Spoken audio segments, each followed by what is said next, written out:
যেই রাজনৈতিক দল জাতীয় সরকারে যাবে না তারা জনগণ তাদের বিষয়ে সিদ্ধান্ত নেবে। আওয়ামী লীগকে নিষিদ্ধ করবেন কোন সময়? এখন তো নিজেরা লেগে গেছেন। অন্তর্বর্তী নাম দিয়েই খাইছেন অন্তর্বর্তী। আপনারা গত 5 মাসে রাষ্ট্র পরিচালনায় ব্যর্থতার পরিচয় দিয়েছেন।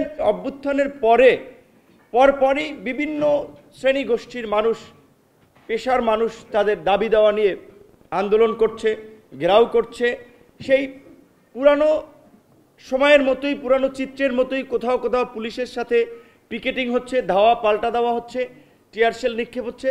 কিন্তু এই চিত্রটা অন্তত আমরা এই 5 মাসের এই 5.5 মাসে আসলে আমরা দেখতে চাই নাই। তো এটা ইন্ডিকেট করে যে স্বাভাবিকভাবে মানুষের যে প্রত্যাশা সেটা পূরণ হয় নাই, বরঞ্চ রাষ্ট্র সিস্টেম আগে যেভাবে চলছে এখনও একইভাবে চলছে। সবচেয়ে আমাদের ক্ষতি হয়েছে এই সরকারকে ঘিরে আমাদের সকলের যে প্রত্যাশা ছিল সেটা বড় রকমের হোঁচট খেয়েছে। আমরা ফ্যাসিবাদের বিরুদ্ধে লড়াই সংগ্রাম করে রক্ত দিয়ে, জীবন দিয়ে এই পরিবর্তন এনেছি। এই পরিবর্তনের পরে আমাদের প্রধানতম দাবি ছিল এই শান্তিপূর্ণ ছাত্র আন্দোলনে, ছাত্র জনতার অভ্যুত্থানে যারা হামলা চালিয়েছে, গুলি চালিয়েছে, হত্যা চালিয়েছে তাদের বিচার করা, তাদেরকে গ্রেপ্তার করা, তাদের বিরুদ্ধে যথাযথ ব্যবস্থা নেওয়া। নাম দিয়েছেন অন্তর্বর্তীকালীন সরকার, ওইখানেই সরকারের পাইন মাইরা দিয়েছেন অন্তর্বর্তী নাম দিয়েই খাইছেন অন্তর্বর্তী। নাম হওয়া উচিত জাতীয় সরকার, সর্বদলীয় সরকার। ঠিক আপনারা করেন নাই। আপনারা ভেবেছিলেন যে খুবই সহজ, আপনারা সবাই মেনে নেবে, আজীবনের জন্য সাপোর্ট দেবে, বছরের পর বছর থাকবেন। কিন্তু দেখেন 5 মাস যেতে না যেতেই সরকার এবং রাজনৈতিক দল, সবাই না হয়তো কিছু কিছু রাজনৈতিক দল মুখোমুখি হয়ে দাঁড়াচ্ছে।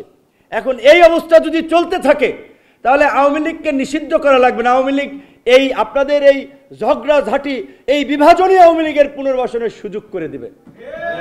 আওয়ামী লীগকে নিষিদ্ধ করবেন কোন সময়? এখন তো নিজেরা লেগে গেছেন। এইটা কি প্রত্যাশিত ছিল? জাতীয় সরকার ছাড়া কোনোভাবে এই সংস্কার বাস্তবায়ন সম্ভব নয়। যেই রাজনৈতিক দল জাতীয় সরকারে যাবে না তারা জনগণ তাদের বিষয়ে সিদ্ধান্ত নেবে। জনগণ কাউকে এককভাবে ক্ষমতায় দেখতে চায় না, জনগণ কাউকে মসনদে বসাতে চায় না। জনগণ রাষ্ট্র ব্যবস্থার পরিবর্তন চায়, রাষ্ট্র সংস্কার চায়, রাষ্ট্রকে নতুনভাবে বিনির্মাণ করতে চায়। আর সেটার জন্য জাতীয় সরকারের বিকল্প নাই। নাহিদ ইসলাম বলেছেন বিএনপি নাকি চায় নাই। আমরা তো সেটা জানি না, আমাদের সাথে তো বলেন নাই সেই সময় যে বিএনপি চায় না। আপনারা কি চান কিনা? বিএনপি না চাইতো আমরা সবাই মিলে জাতীয় সরকারের পক্ষে দাঁড়াতাম। বিএনপির তো রাজনৈতিক ঘোষণা আছে, তারা ক্ষমতা এলে জাতীয় সরকার করবে। তো নির্বাচনের পরে জাতীয় সরকার হলে, এখন জাতীয় সরকার করলে তো বিএনপির সমস্যা থাকার কথা না। কাজে আপনারা বলেছেন, এটা কি আপনাদের বক্তব্য না বিএনপির বক্তব্য সেটা তো আমরা জানি না। আপনারা গত 5 মাসে রাষ্ট্র পরিচালনায় ব্যর্থতার পরিচয় দিয়েছেন।